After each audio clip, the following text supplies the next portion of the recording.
Yo, and welcome to the 170th episode of League of Rage, a Pokemon Trading Card Game podcast. I'm your host, as always, Kevin Clemente, Mellow_Magikarp. I'm joined today by two very special temporary guest hosts. We have two players who have just some amazing results here to tell you about the LAIC meta. At the time of recording, we're about a week and a half-ish from the tournament. We just saw the results from Gdansk, so we're going to give you some advice on what you should be teching, what you should be expecting people to play, and all that good stuff for these last about 10 or so days before the tournament.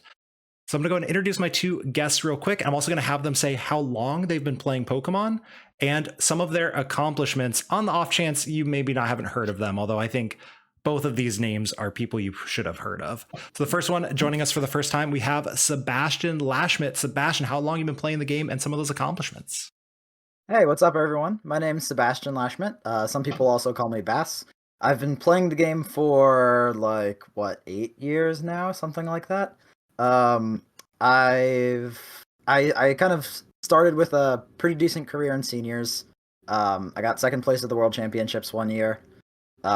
After that, had a normal year in seniors. Recently, I top 8'd NAIC with Gardevoir, and now as a second-year master, I just top 4'd Louisville Regionals with Charizard. And the second person joining us, we have Patricia Gonzalez Welsh. Patricia, how long have you been playing, and what are some of those accomplishments? I've been playing since the beginning of the game. I've been playing this my whole life.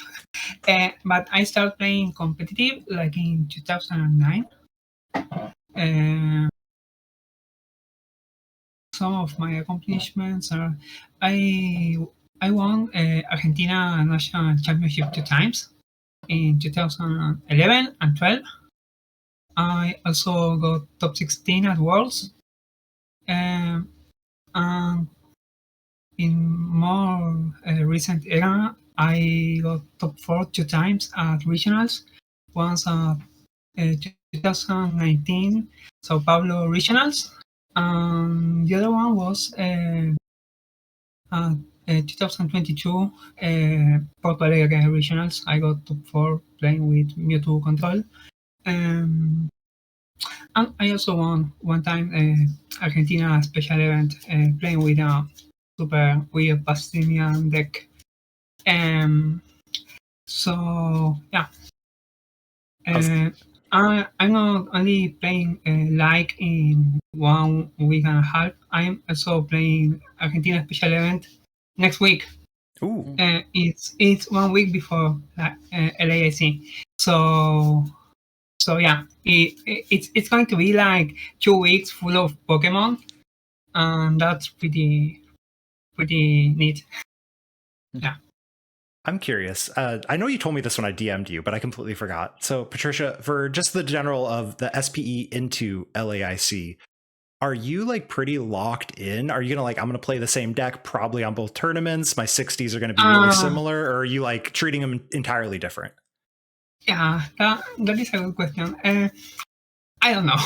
I don't know yet what to play at Buenos Aires special event. I'm between 2 decks. Yeah, probably if I do well on the special event, I'm going to play I don't know if the same 60, but probably the same deck at LASC. So yeah, I'm still testing, so I'm making last minute decisions on what to play, but I'm between two decks. So yeah. And then one more question about that, because you are a LATAM representative, right? Are you going to look at the SPE results and say these are going to be a lot of the same players at LAIC, so I think the meta is going to stay the same, or is the international competition enough to change your mind?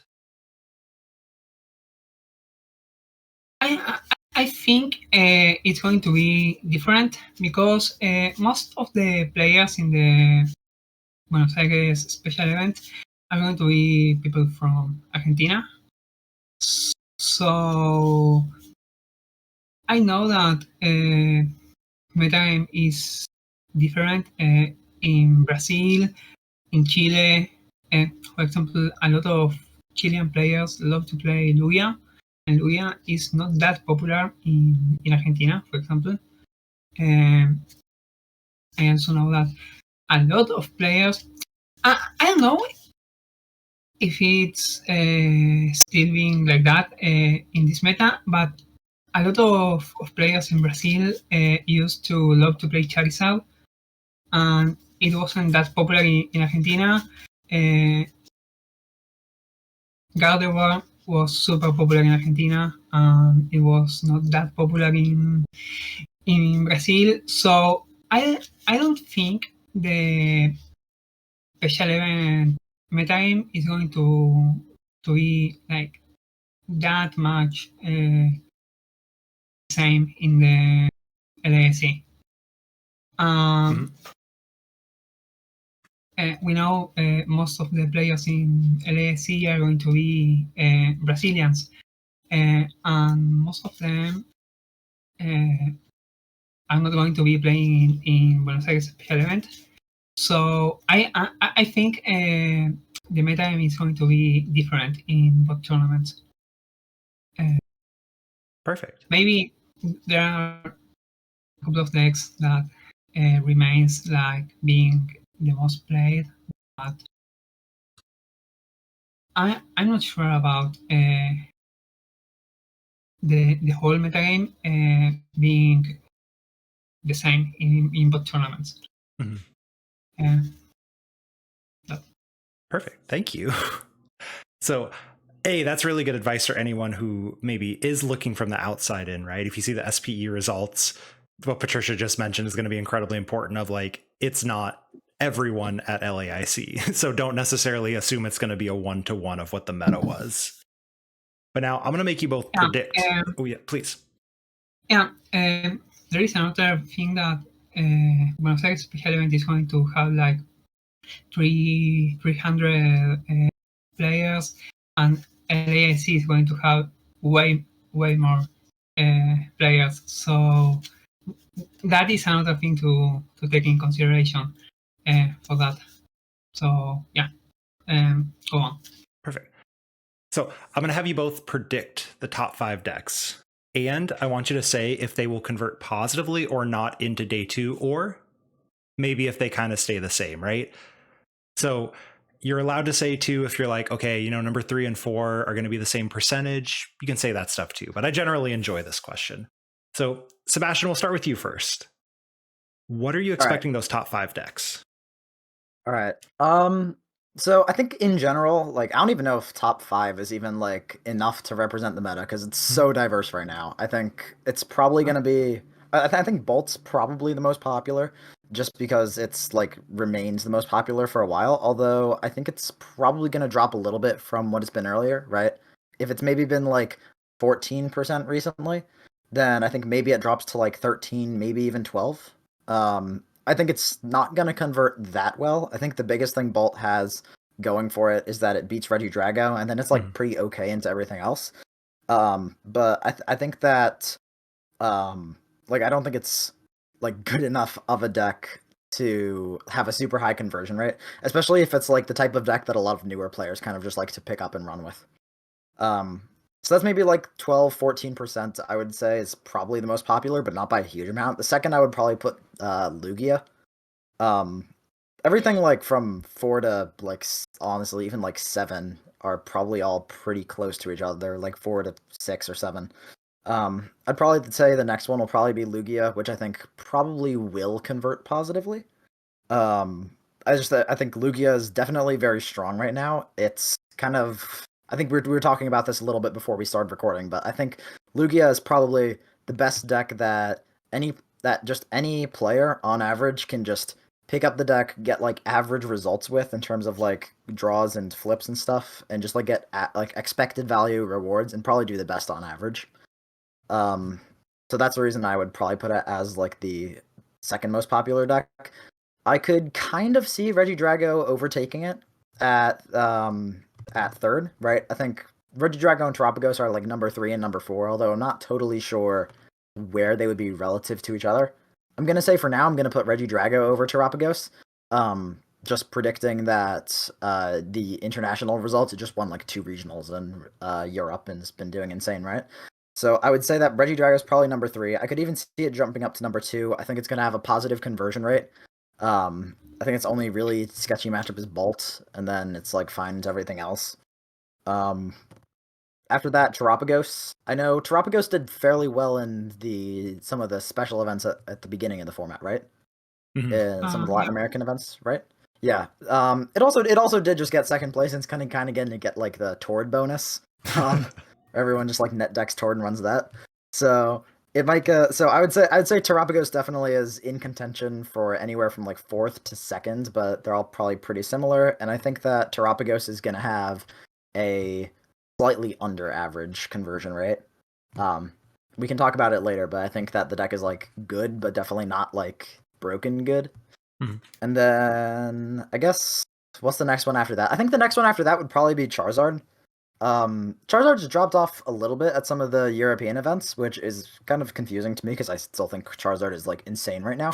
Well, not like insane, but I think it's like good. I don't think there's ever a way for Zard to be like bad. Unless Drago would be like 20% of the meta. I mean, you might be a little I biased would there, say right? that I'm 100% biased. Alternatively, you could say I played Zard to Louisville just because I think the deck's good. True. But like, I'm a little bit biased here. I think Zard would probably be number 5th, if only because of like at least in years past, like Latin American players seem to like Zard a lot.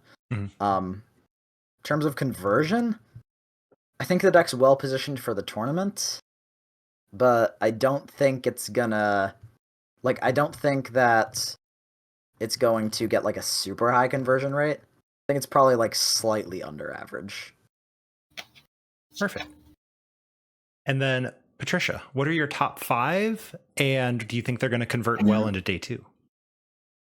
I'm pretty much saying that, Sebastian. I think Racing Bolt is going to be the most popular deck. I also think that it's not going to convert that well. But yeah, for day 1, it's 100% it's going to be the most popular deck. In second place, I think it's going to be Regidrago. Yeah, the deck is amazing. Yeah, it has problem versus Raging Bolt, and it has a problem versus Snorlax as well. Mhm. But Snorlax and other control archetypes are not that popular, so I will not be that scared of control decks, right? But yeah, I think Regidrago is going to be the second most deck, and it's going to convert pretty well because most of the players that opt to play Regidrago are also very good players. At least here in Latin America, in the last major tournaments, there was a lot of good players playing with Regidrago. So I expect it to do pretty well. In fifth place, I would say Lugia. Lugia is a super solid archetype. If it can set up, it can beat mostly any deck. And Lugia being that popular is another thing that make me think that Snorlax and control archetypes are not going to be that popular because they tend to lose versus Lugia. So yeah, I think Lugia is going to be the third most played deck. I think it has the opportunity to convert pretty well to day 2 because it's a super solid deck, and there are also really good players playing it. So it's a deck that is going to be popular and it's going to compete well. In fourth place, I think Dragapult is a deck that performed well in a lot of the previous major tournaments, and it has a lot of potential.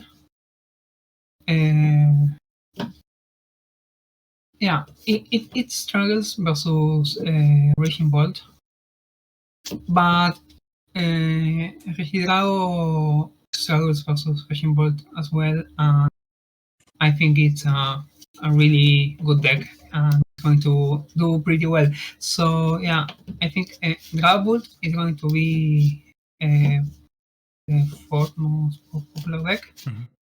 I don't know if it's going to convert that well because it's not as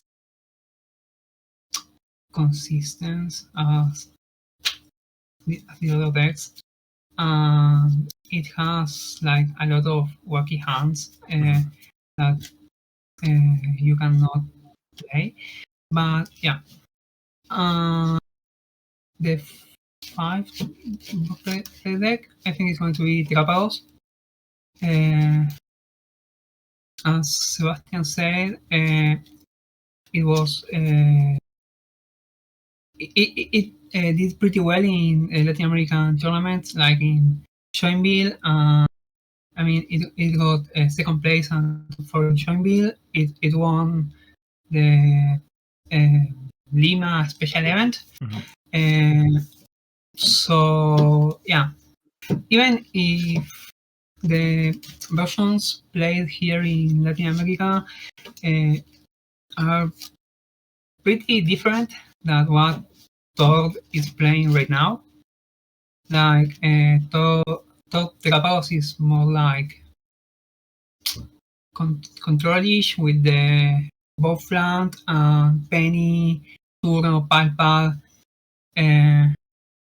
It's not that aggressive as the Latin American version, but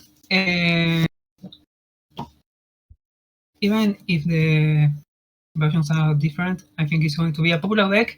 And the fact that Todd got second place with it this weekend is going to increase its popularity, right? Because Todd is a like if Todd plays with something, there is a lot of people that is going to copy what Todd is playing, right? So I expect the at least for these two following events,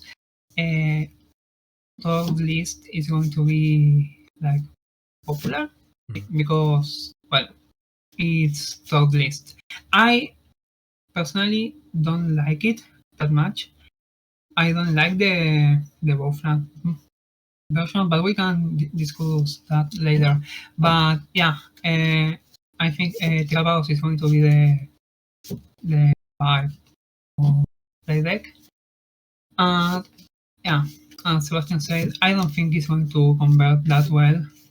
It's a deck that it's a good deck, but it's kind of hard to play well.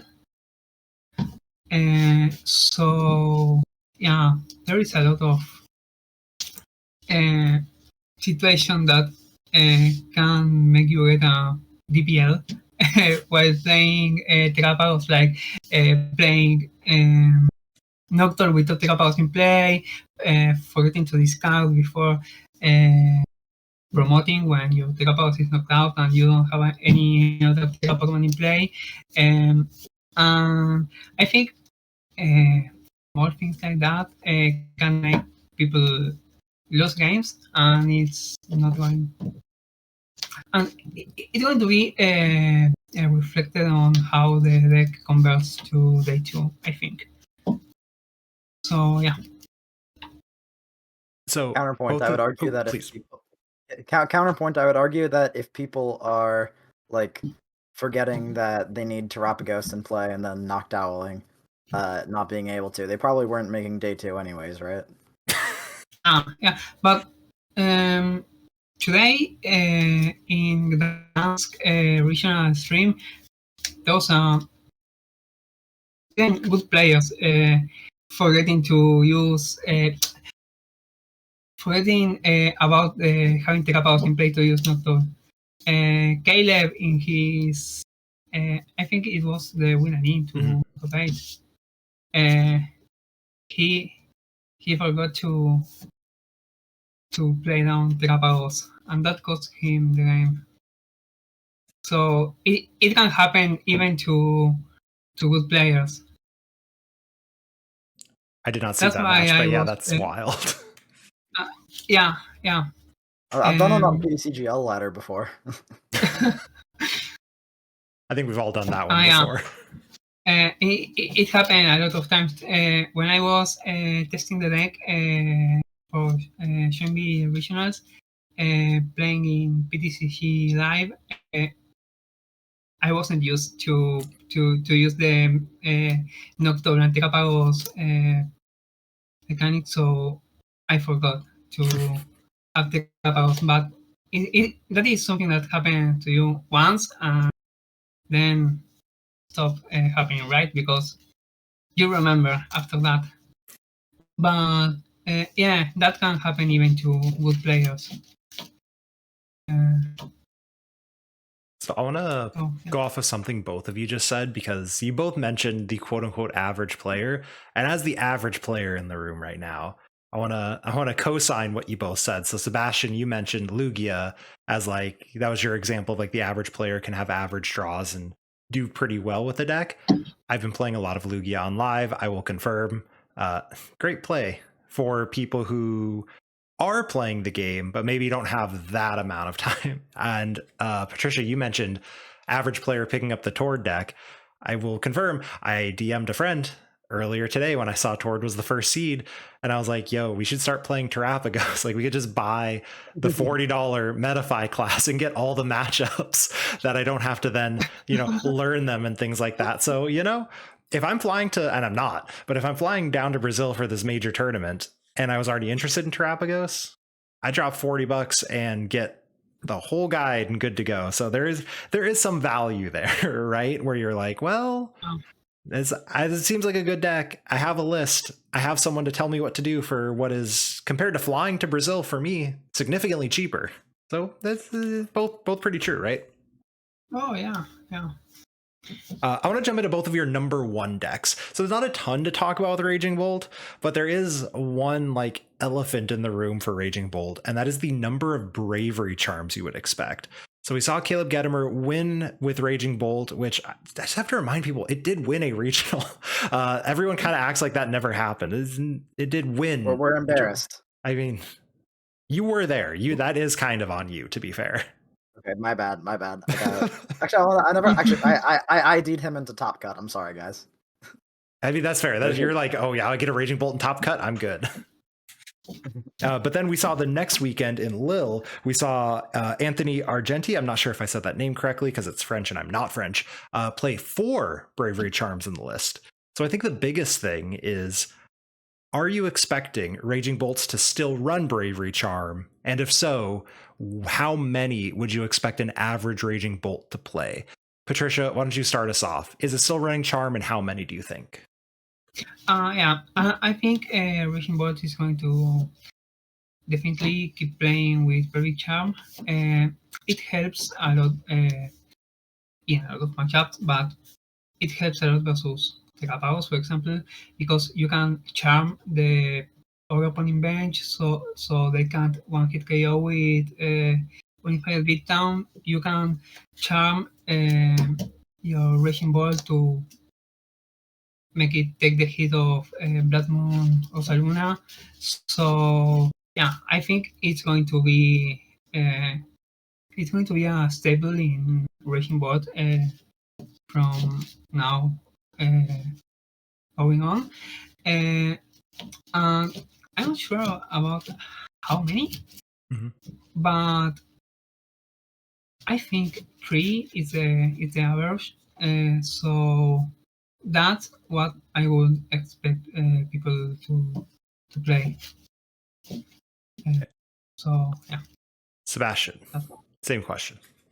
Yeah, kind of similar. I would expect probably to play 3. I haven't played any games with the 4 charm version of the deck. I imagine it's not a huge difference. To be honest, 4 Bravery Charm sounds pretty good to me, not gonna lie. At least in this current meta, right? If Terapagos is everywhere and Drago is everywhere, I think I put them as like my 3 and 4. But like close 3 and 4s. Patricia put them as like 2 and something else. I don't know. Yeah. Either way, if the meta's full of Dragos and Terapagoses, maxing Bravery Charm counts, or at least playing 3, is probably correct. And I think it's probably what most people will do, because the Bravery Charms have just seen a lot of success, right? If a deck choice is A, seeing a lot of success currently, and B, seems like a good pick into the meta, then it's probably going to end up being pretty popular. I would say the only way that like they would ever not play as many charms is if like the Raging Bolt Mirror becomes like super popular out of nowhere, and all of a sudden now you just need to like max your odds of hitting the turn 1 attack going second. Same thing if like maybe Lugia got super big. But I think that the meta is probably wide enough and charms are big enough in enough matchups like Pult, Drago, Terapagos. There's like multiple Pult decks. There's the Pidge version as well. It's like I think it's good enough into enough of the meta that it's probably worth playing right now, and I think since it's been doing well, people are going to realize that. So 3, maybe 4. Cool. The next deck I want to talk about is, so you kind of like both split off on this part. It was Lugia Drago versus Drago Lugia. I want to mention Drago next because it did just win in Gdansk. I won however many weeks ago in Lille as well. Reggie Drago seems to be doing incredibly well, seems to be incredibly well positioned for the people who know how to pilot it. So I think the first question I want to know for Reggie Drago, and you can jump into other techs as you explain this one too, because there's tons of stuff, right? We just saw Haxorus get top 4 in Gdansk. Oh yeah. But was that Daniel? Yeah. Or it was Daniel, yeah. Yeah. Haxorus, what the heck? Haxorus and Gudra. Yeah. And he didn't run the serendipity. That was something that shocked me. The list was interesting. Yeah. But the big one, the big one I want to know for sure, and I think our listeners would want to know if they are Drago players. James Cox ran the 1/1 Noctowl, taking from the John Ing, Isaiah Bradner group. And then Alberto did not run any Noctowl. So I think the first question is, do we think the Noctowl is a card that can, should, or will see play in Reggie Drago, or is it something that people are going to start cutting? Sebastian, you first on this one. Thoughts on the Noctowl? All right. I mean, I think first of all, it's basically I think the Noctowl is going to get like the American version of the Tord Reklev boost. In that like John and like Isaiah and like all the best American players were playing it, and I mean same thing with all the Australian players too. So if the Noctowl version's just been seeing that much play, then I would probably expect it to be like on average slightly more popular than the non-Noctowl version. If anything, because like the players who have played the Noctowl thing just get so much publicity. Like honestly, I think that's a relevant factor. True. Like I think it like if these people like have more Twitter followers or like people watch the stream games more often, like literally speaking, I think that will increase the Noctowl percentage like considerably. I would say probably about 50-50. Although I also would say that it's not, if I'm not actually playing Reggie Drago to the tournament, I'm not super concerned about whether Noctowl is that popular because it's really just a consistency tech for them. I think Noctowl doesn't change the deck that much, other than like, does the deck feel better with or without Noctowl? If I were actually playing Drago to LAIC, I would say I wouldn't have put enough games into it, so I'd probably say just play whatever feels better. So far, like in the games that I have played, the Noctowl didn't feel amazing. I would lean towards not playing it, but I would need more games before I like say that like confidently. As for the actual play rate of Noctowl, even though I don't think it matters super that much from a metagaming perspective, I would say it's probably slightly more Noctowl than not Noctowl. And Patricia, same question about Noctowl and Drago. Yeah, I haven't played Regidrago that much to have a solid opinion on this, but I really like the Noctowl deck. It's also one pressure you can leave inactive to make your opponent like gust around it to take a 2-price knockout in case you need to. And the consistency boost that it gives to the deck is awesome. Not only is an awesome card, and you already have the Tegal Pokemon in play because you need to. It's your deck in Shine, right? The other one. So yeah, I really like the Noctowl inclusion. The first time I saw it, I was like, oh my god, this is amazing. This is genius. And yeah, there is a lot of different ways to play the deck.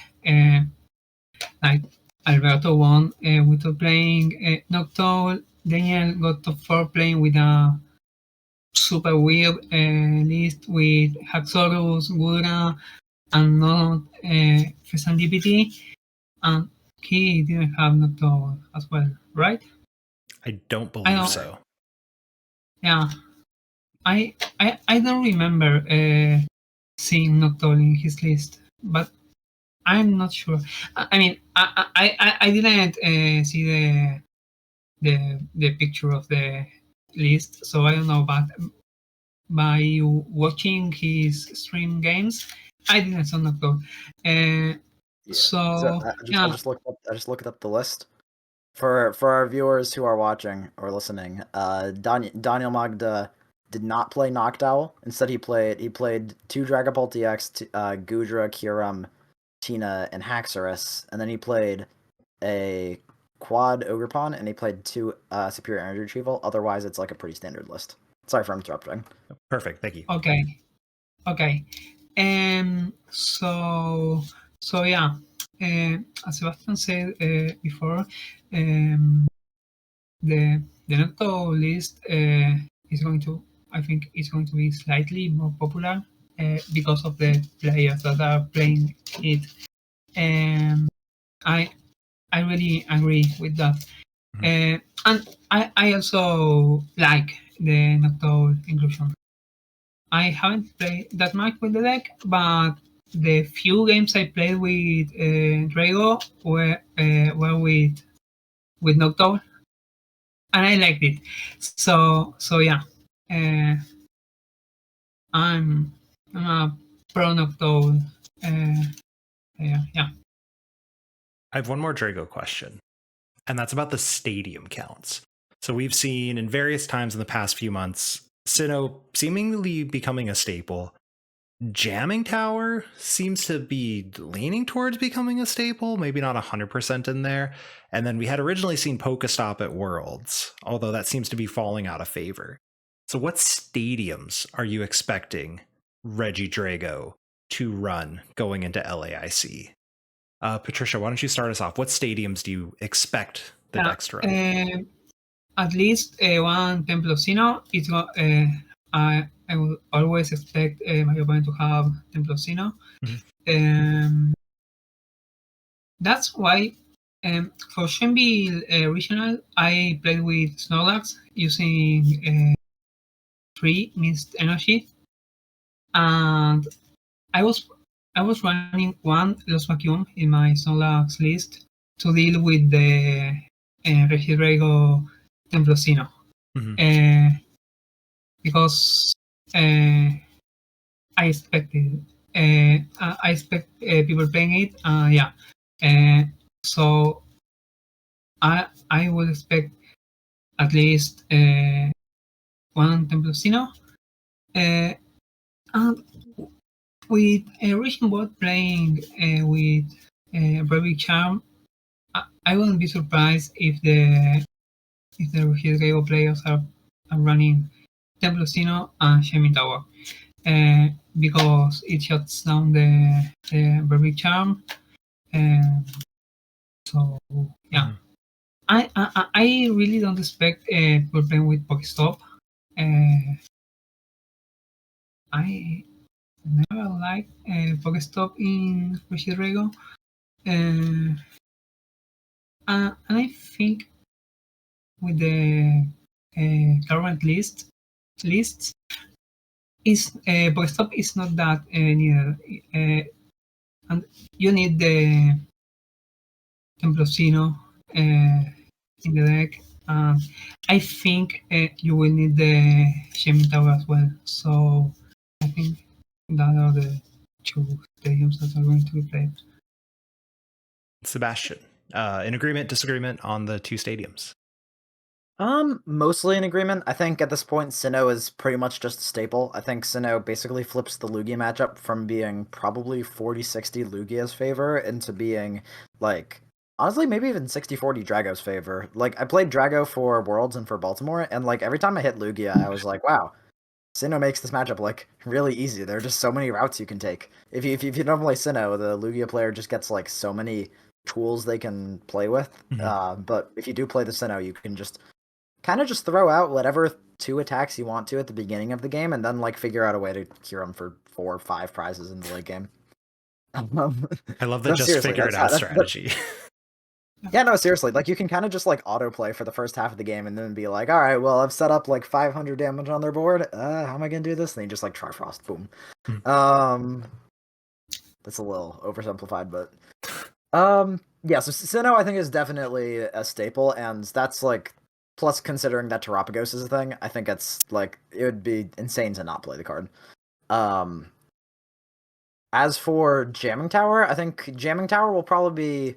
I think the play rate of Jamming Tower will probably be very heavily correlated with the play rate of Noctowl.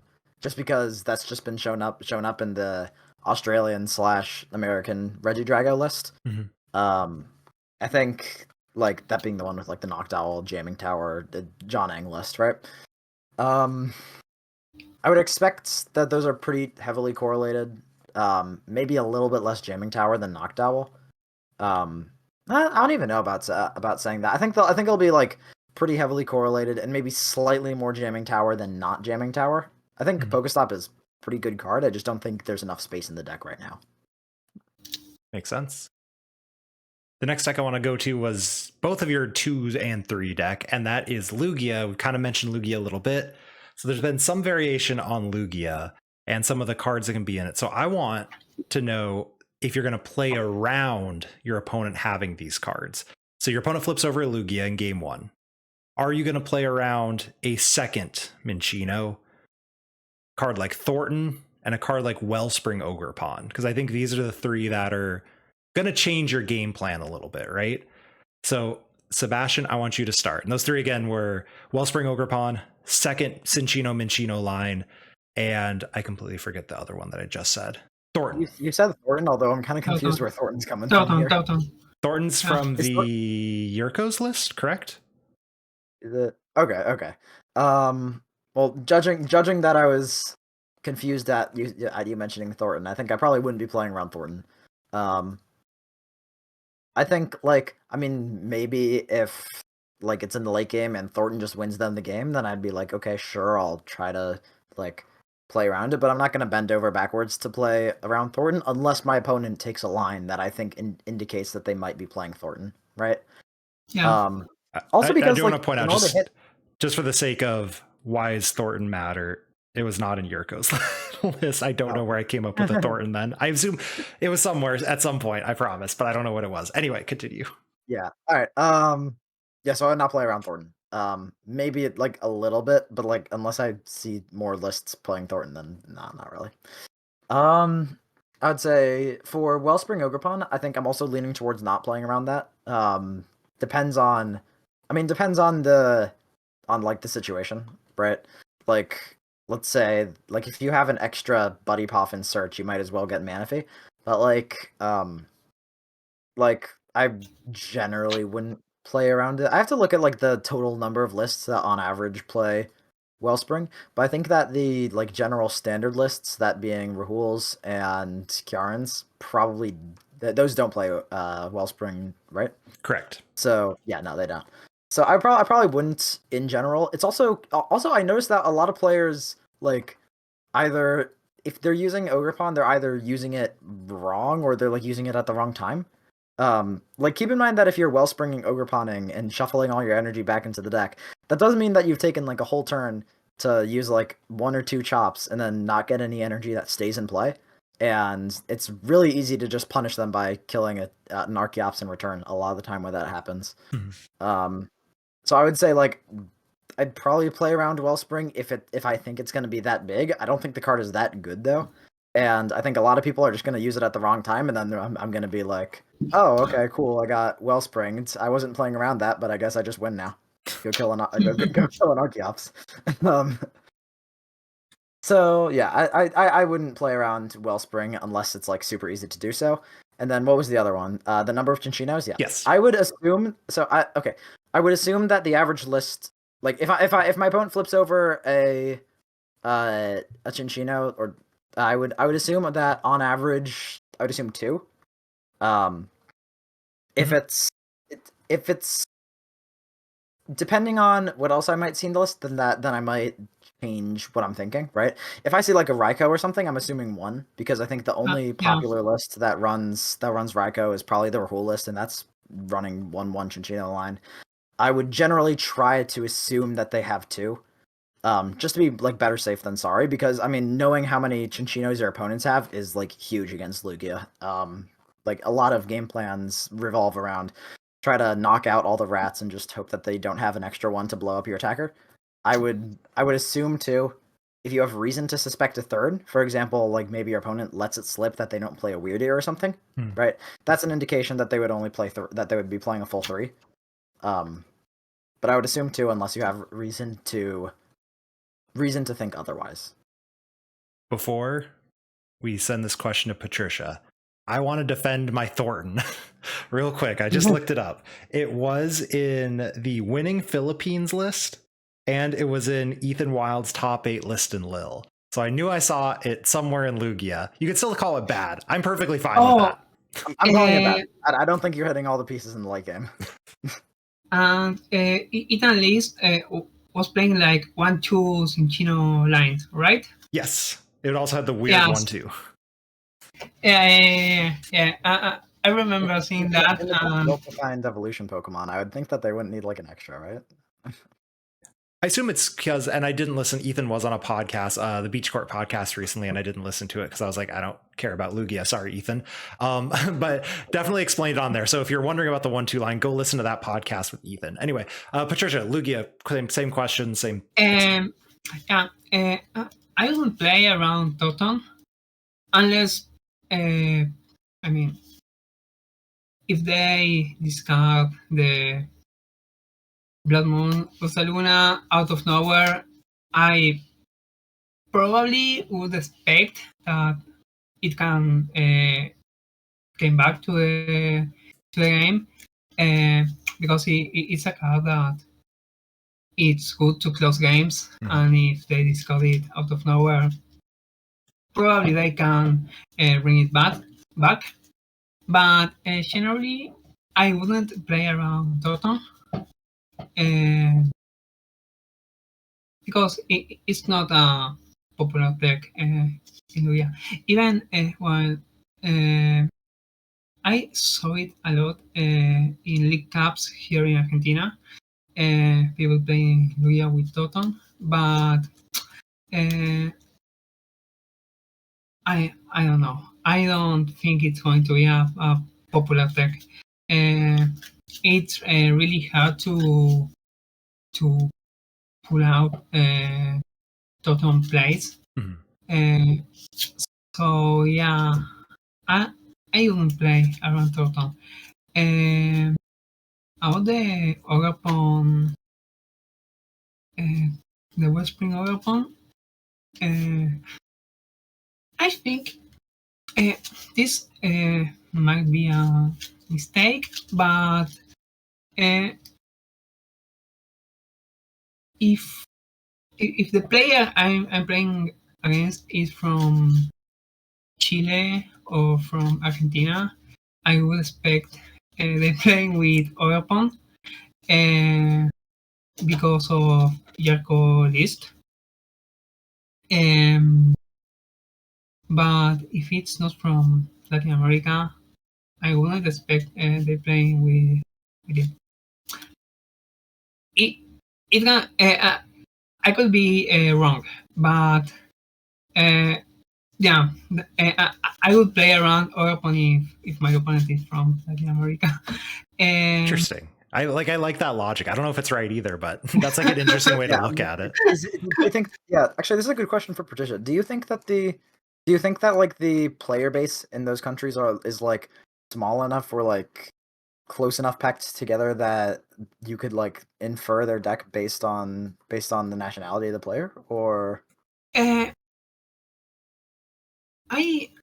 think the nationality of the player can impact on the list they're playing, because yeah,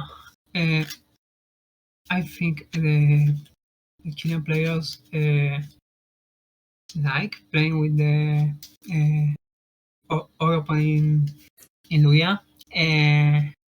I know that Argentina players like playing with Europon in Luya. I won a couple of league cups with Luya, and I was playing with Europon as well.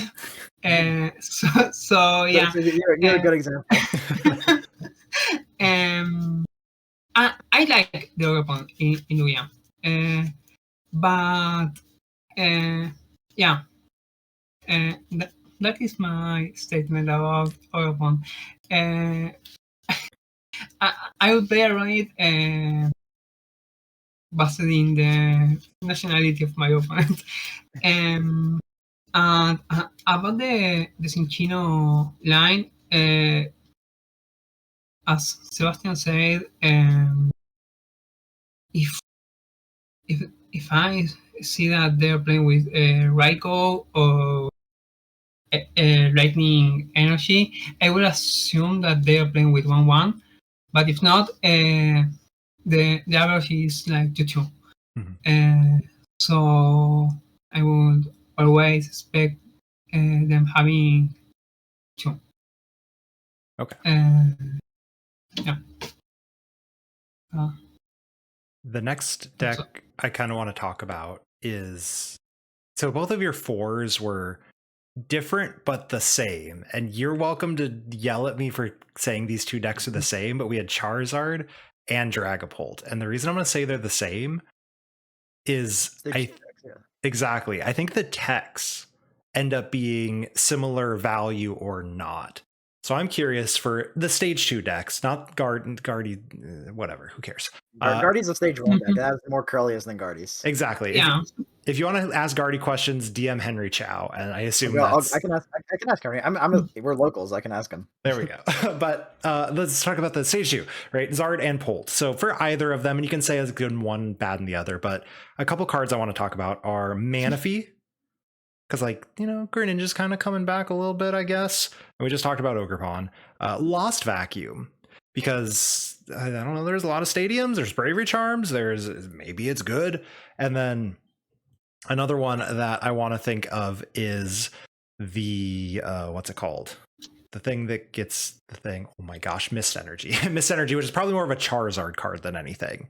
But if something like that becomes valuable. So again, I want to ask 3 techs specifically, and then both of you are welcome to also mention anything else of like Charizard or Dragapult should be running this specific tech, because you could run a bunch. But Manaphy, the oh my gosh, my brain, my Mist Energy and Lost Vacuum. Yeah. See, this is our real quick aside while you two think. Kids, don't play American football. My brain is turning into mush as I get older from multiple concussions. Terrible sport. Parents, don't let your kids play it. Anyway, I also forget who started that last one. So, Patricia, why don't you start us off on this one? Manaphy, Vacuum, and okay. Mist. Okay, I don't know about Dragapult, but I would play Manaphy in Charizard. I mean, Palkia can knock out the Palkia Darknoir deck can knock out Manaphy with Darknoir, and then Moonlight Shuriken, the two Pokemon. But you are making them waste that Ghost Bomb on the Manaphy and not in a Charmander or a Pidgey, right? So if you have Manaphy, 2 Charmanders, and 1 Pidgey in play, then decks like Palkia Dusknoir are going to need to Ghost Bomb the Manaphy. And at least one of your non-Manaphy Pokemon is going to be alive, right? Okay, with that logic, the Manaphy could be a Field Charmander. But Manaphy is also good versus Lostbox, who had like a revival in the last tournaments. It got second place in the last NA regionals. Louisville. Yeah. I got turn 1 Mirage gated in top 4. So sad. So I think against those kind of decks, Manaphy is good. It's good versus Westspring Open as well. I don't. I makes Regidrago to have more pieces to pull out the current play, right? I mean, they're probably going to have it, but you are forcing them to have it, right? So I would play Manaphy in Charizard. I'm not an expert on Charizard. I haven't played the deck like that much in this format. So I'm not entirely sure about if it's right or not, but I would play with Manaphy. And I'm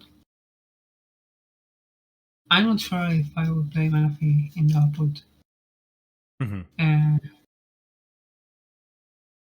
I don't know. But I think I wouldn't. About Los Vacuum, yeah, I would play Los Vacuum in Charizard. I think Los Vacuum have been always playing Charizard. Correct me if I'm wrong, but that's a Sebastian question. Is it a staple in Charizard? Am I wrong? Is it not a tech? It's actually no, it's like no, it's not stable. Okay. No? It's like it used to be a staple. It's now I think the average list does not play it. I think if you look on like Limitless, it's like 20% of lists play VAC right now. At least as of a few weeks ago when I was like actually looking this up. That's way lower than I thought. Yeah, well, okay. It used to be a staple. I think up until like NAIC or Worlds, and then everyone kind of just realized that it's like not totally necessary because Path isn't a thing anymore. Yeah, pre-rotation, it was a staple for Path. Like, yeah. Oh yeah. Nowadays, it's like still there sometimes, but it's like it's a meta dependent card, right? Yeah. As I said, I haven't played Charizard that much in this format, so I wasn't sure if it was worth playing or not. The same goes for the Mist Energy. Before it was good against the TM Devo. It was good against like the putting damage counters on your bench. But now there is not that much GMDO index, so I'm not sure about keeping it in the deck. I think I wouldn't play with Mist Energy. Uh, yeah, I'm not sure if I'm missing something, but I think in this format I wouldn't play with Mist Energy. Perfect. So yeah. Sebastian, same 3. Yeah. All right. All right. Easy one to get out of the way. I played Mist for Louisville. I think the card sucks. It does absolutely nothing. I used it. I use it more to retreat into Cleffa than I do for anything else. That card is terrible. It does nothing. Don't play it. Play a second Rotom instead. Isaiah Shovel will thank you. Second Rotom's pretty good in that slot for Mist. Wait, are you saying second Rotom and Illuminion? Or is it just second Rotom like the Japanese list? Second Rotom and Luminion. Okay. Just double Rotom's just good. I should have played it. Yeah, no. Mist is bad. I don't know. I think no one should be playing it. I think it's basically playing a 59 card deck. Even when I was prepping for Louisville regionals, the only reason I played it is because my friend Nathan was playing Mist Energy, and I couldn't find any other better card to put in there. That card is bad. That card is bad. Would I expect it? I don't think a ton of people would in LAIC would be like straight net decking me, so I would say probably not. And I think if they're not net decking me, there's no reason to play Mist Energy. So I'd say probably less Mist, and I think the card is terrible. I would say for what were the other two? Manaphy and Vacuum? Yeah. Vacuum I think is actually a pretty good card. Like just having the extra stadium denial I think is very strong. Not to mention like having extra lost zone someone's forest steel stone. Can be really annoying. And it's also just like it just thins an extra card. Like one of the most underrated parts of Vac is that it knocks itself out of your deck. It knocks out another junk card from your deck, and it knocks out like I don't know, something useful off of your opponent's board. Like it's just a versatile card that kind of just does a lot. I would say I would play it if I expect like a lot of jamming tower and Drago. I would also consider playing it if I expect that Terapagos goes up in Metashare, because it might just be nice to have the extra stadium bump. Although if I were that concerned about Terapagos, I would maybe actually just play a Sinnoh. I think Sinnoh is actually quite a good tech in Zard right now, which is kind of a little bit off topic, but I think it's very good into Lugia. The Lugia matchup is very close, and having a Sinnoh I think would definitely move it like solidly into Zard's favor. So, and I think and just being an extra stadium bump, I think it shares a lot of the same qualities with the Vacuum. So I think for anyone playing Zard, I would rather be playing Sinnoh over Vacuum right now, because I think they serve very similar purposes, and Sinnoh is a little bit better into the current meta. That being Terapagos and Lugia. And I assume since we're also on the Polt, I don't know if either of you have played Polt, but that's just a staple in Polt, right? I'm correct on that one. Yeah, I think you need to play it in Polt. I think there were some lists that weren't playing it. I forget which ones, but I think I would definitely be playing it in Polt, because you need a way to take the Chinchinos out. Like you can't win versus Lugia just doing 200 per turn. That's not going to happen. Mm-hmm. So I would definitely be playing it in Polt. Similarly, I would not be playing Mist in Polt. I don't think there's a reason to. And then I think the last one was Manaphy. Mm-hmm. In Polt, there might be a little bit more of a case for the Manaphy, I would say. Or I think the Manaphy is better in Polt than it is in Zard. I would say that's just because like you want to keep more Dreepies in play, because that way you can turn them into Drakloaks, and that's a pretty considerable part of your deck engine. Also changes maybe based on the Pidgeot version versus the Dusknoir version, right? But also Dragapult tends not to play Thornton anyways. And if it's not playing Thornton, then it's weaker to Greninja generally. So I would probably run it in Dragapult. I don't think I would run Manaphy and Zard though. Because with Manaphy, I think Manaphy is mostly a tech for two decks, right? It's a tech for Palkia Dusknoir, and it's a little bit of a tech for Regidrago. Palkia Dusknoir I don't think is going to get a ton of play at LAIC. I think it's dropping to like 6% meta share, if that. Correct me if I'm wrong. I don't think it really showed a ton of results of the last few European regionals. I mean, feel free to look it up and correct me if I'm wrong. I'm currently looking it up out of Oh, curiosity. okay, yeah. I wouldn't expect a ton of Palkia Dusknorm right now.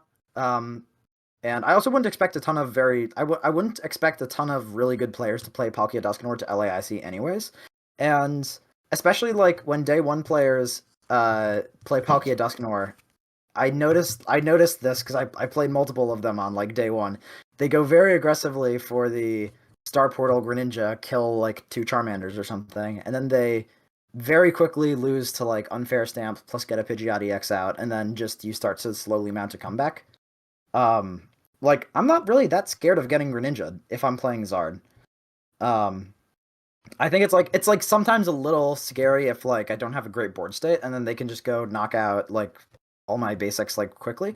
But I think usually if you're in that position where you can't respond to Greninja as Zard, then you were probably losing the game anyways, because they were probably just gonna go, if they weren't gonna Greninja you, they were probably gonna knock out your Rotom and then Dusknoir or something, and then you were gonna be pretty far behind anyways. Whereas the Manaphy wouldn't have really stopped you from losing there. And I think actually not having Manaphy in play ends up baiting a lot of Palkia Dusknoir players to go for a very aggressive Star Portal Greninja. And that is probably how I've won the majority of my games against that deck. I don't think it's I think too aggressive of an early Greninja is kind of just a bad play for them. Similar thing with Regidrago. Yeah. Aggressive Trifrost, especially when they have already used their V-Star power, is probably the worst thing that a Regidrago player can do in the Zard matchup. It is not how they should be going for it. What Drago wants to do in that matchup is they want to go generally 2-2-2, and they want to do so losing as few resources as possible, so that they don't lose to Unfair Stamp plus Zard plus kill whatever they have, and then they just have no attacker in return. Right. So actually, I was joking about this after Louisville. Right. I was thinking oh, okay, Manaphy actually would have been pretty good for me because I've hit a few lost blocks throughout the tournament. Mm-hmm. But if I had been playing Manaphy, I actually think I would have done better against the Palkia and Drago players to just not bench the Manaphy or pretend that the Manaphy was prized, to bait them into going for 2 aggressive overextension plays to knock out my board, and then just lose to Unfair Stamp something. As a plug, I discussed this. I discussed how to deal with this extensively in my Zard masterclass. Yeah, I definitely just learned that I don't know how to play Charizard from the past 2 minutes. Oh yeah. It was really interesting to hear you because I had no clue about how to play the Charizard matchup, playing Charizard versus those matchups. Because as I said, I haven't played Charizard in this format, so yeah. Yeah, that's good. Don't worry about it. Yeah, no. When my opponent aggro Greninjas me, I'm yes, please do it. Yes. I want to say thank you to both of you. There was a little bit that we didn't quite get to, but for the sake of time, we're going to call it there. I want to give you a chance to give any shout outs to any sponsors. Where can people find you on social media? All that other good stuff. Sebastian, we'll start with you. Shout outs, sponsors, etc. Yeah. Well, in terms of shout outs, I mean, all the people you'd usually shout out on a podcast or on a regional stream, parents, family, friends, testing group. I think some of my testing group is going to LAIC, but not all of them. I'm not currently sponsored. Although I do quite a bit of coaching. I'm not on Metafy for just normal coaching. Just reach out to me directly on Twitter. I'll check my DMs. And then as I mentioned, I also run a Zard Masterclass online. That is on Metafy. So if anyone wants to play Zard for LAIC, which by the way I think it looks pretty well positioned, I know a pretty good way to get good at Zard quickly. Patricia, sponsors, shout outs, and where can people find you? I don't have any sponsor right now, so I don't have any sponsor to shout out. But I want to shout out to all my friends and testing group who always support me and help me to prepare for tournaments. My social media, I'm mostly more active in Twitter. So yeah, it's pato_CW. So you can find me there. I post mostly about Snorlax control things because it's my pet deck for this year. So yeah, I'm mostly posting things about Snorlax and control decks. So yeah, and shout out to you for inviting me and having me here. So Myself, you can find me on Twitch, Twitter, YouTube, and Blue Sky at Mellow_Magikarp. Podcast is at Lake of Rage Pod. If you're on YouTube, leave a thumbs up and a comment. If you're on Apple or Spotify, please rate and review the show. This has been another episode of the Lake of Rage podcast. We'll catch you all next week.